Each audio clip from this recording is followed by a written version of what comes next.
Siapa yang tak kenal dengan Adolf Hitler? Dia adalah seorang politisi Jerman dan ketua dari Partai Nazi. Pria kelahiran Austria ini telah menyeret Jerman dalam Perang Dunia Kedua.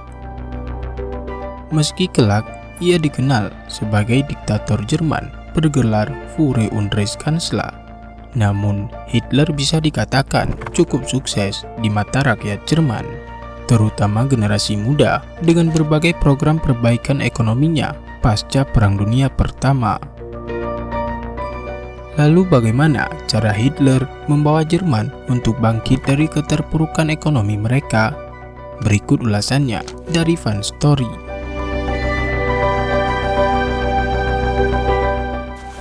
Sebelum kita lanjut, subscribe channel Fun Story dan nyalakan loncengnya agar kalian mendapatkan notifikasi video menarik lainnya.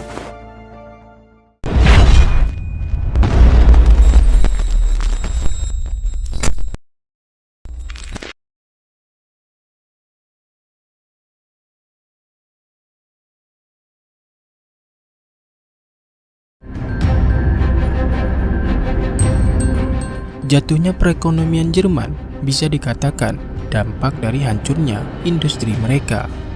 Saat itu, banyak industri Jerman bangkrut setelah kota-kota yang menjadi pusat industri luluh lantak akibat Perang Dunia Pertama. Pemerintah Jerman juga semakin menderita karena harus membayar ganti rugi akibat perang yang jumlahnya mencapai 132 miliar mark kepada pihak pemenang dari hasil perjanjian Versailles di Prancis. Pada tahun 1933, angka pengangguran di Jerman bahkan telah mencapai 24%. Itu artinya ada lebih dari 6 juta orang Jerman yang menjadi pengangguran. Rating kredit Jerman juga telah anjlok dengan sistem perbankan negara itu yang kian tak terkendali. Dikutip dari BBC, Adolf Hitler sebenarnya banyak menuliskan ide-ide pembangunan ekonomi negara dalam buku karangannya Mein Kampf.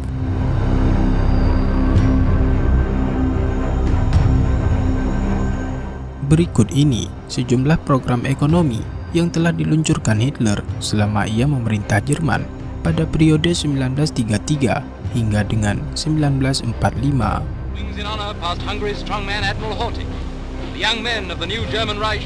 Welded into a mighty war machine.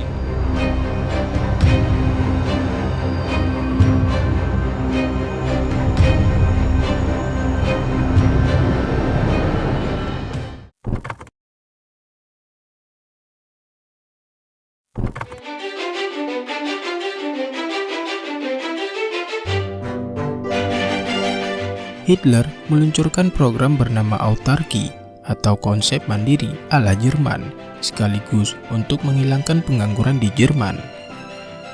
Hitler bahkan memiliki target yang sangat ambisius, yakni tak ada satupun pengangguran resmi di Jerman pada tahun 1939.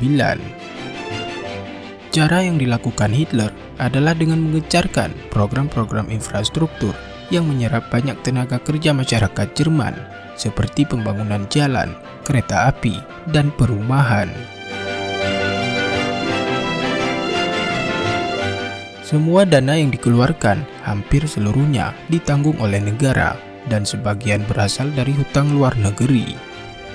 Selain itu, di era Nazi, banyak proyek mercusuar yang didanai pemerintah seperti pembangunan rumah sakit, bendungan, gedung teater, hingga stadion. Untuk mendukung semua pembangunan infrastruktur tersebut, Dinas Tenaga Kerja Jerman (RAD) atau Reichsarbeitsdienst didirikan pada tahun 1935. Tugasnya adalah mewajibkan dan mendoktrin kaum muda yang dipekerjakan dalam skema pekerjaan umum selama 6 bulan.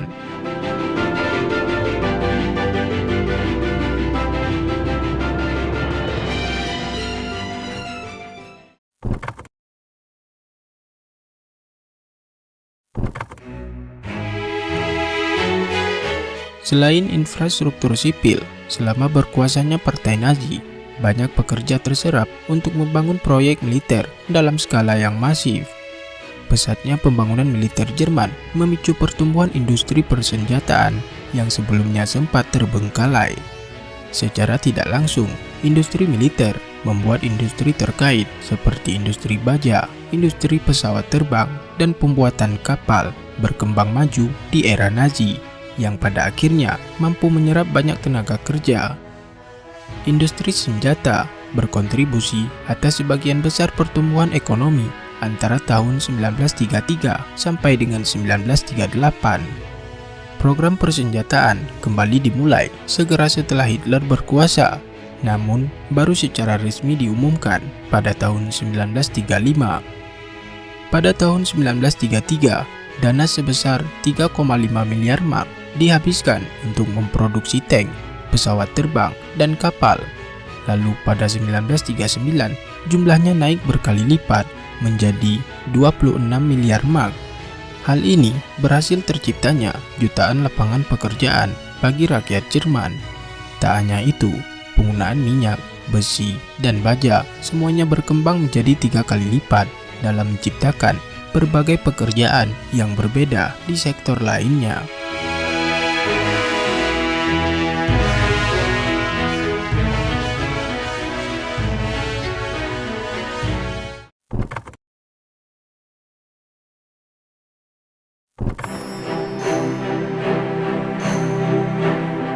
Sisi baik dari Nazi Jerman adalah soal infrastruktur, jalan tol atau autobahn.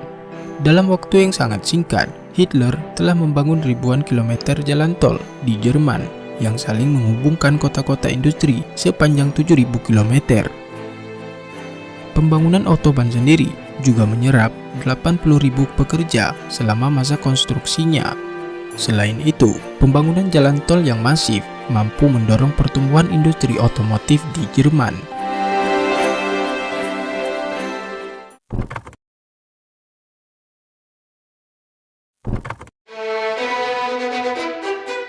Di bawah pimpinan Hitler dengan partai Nazinya, Jerman benar-benar menutup hampir semua barang impor yang masuk ke negara mereka.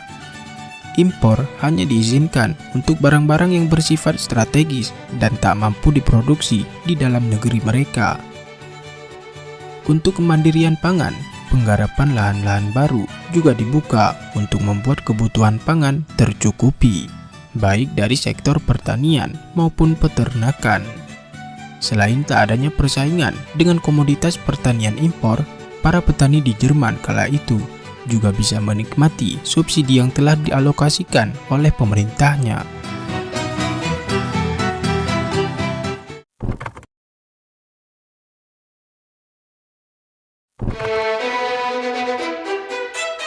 Kehidupan di Jerman pada era Nazi bisa dibilang banyak mengalami perbaikan. Setiap orang memiliki pekerjaan dan upah yang cukup. Nazi sampai mendirikan badan untuk menyelenggarakan hiburan bagi warganya yang bernama KDF. Badan tersebut menyelenggarakan hiburan rakyat seperti bioskop, teater, dan paket liburan yang semuanya diberikan secara gratis dengan syarat-syarat tertentu. Orang Jerman yang bekerja di bidang konstruksi juga diberikan akses untuk fasilitas umum seperti rumah sakit dan pendidikan. Bahkan, Nazi merancang skema untuk memungkinkan para pekerjanya membeli mobil Volkswagen dengan sistem pembayaran cicilan pada setiap minggunya, dan berbagai program hiburan lainnya.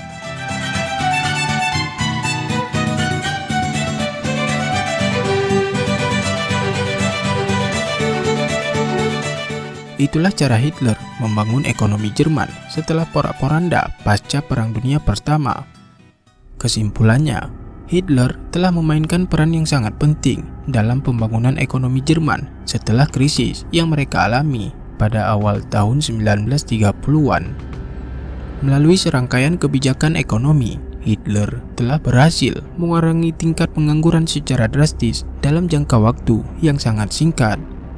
Program pembangunan besar-besaran termasuk pembangunan jalan raya atau autobahn, proyek perumahan, dan peningkatan industri militer mampu menciptakan jutaan lapangan pekerjaan. Selain itu, kebijakan kontrol ketat terhadap harga dan upah serta penghapusan serikat pekerja yang dianggap menghambat produktivitas turut mendorong stabilitas ekonomi mereka.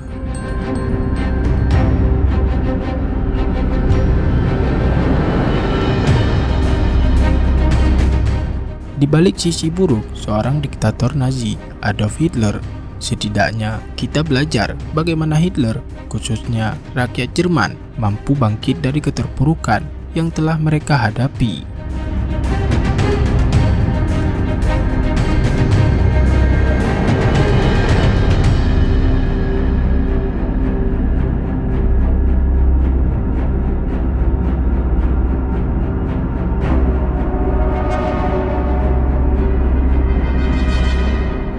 Bagaimana menurut kalian? Tinggalkan komentarnya di bawah. Inilah aku yang suka belajar dari sejarah.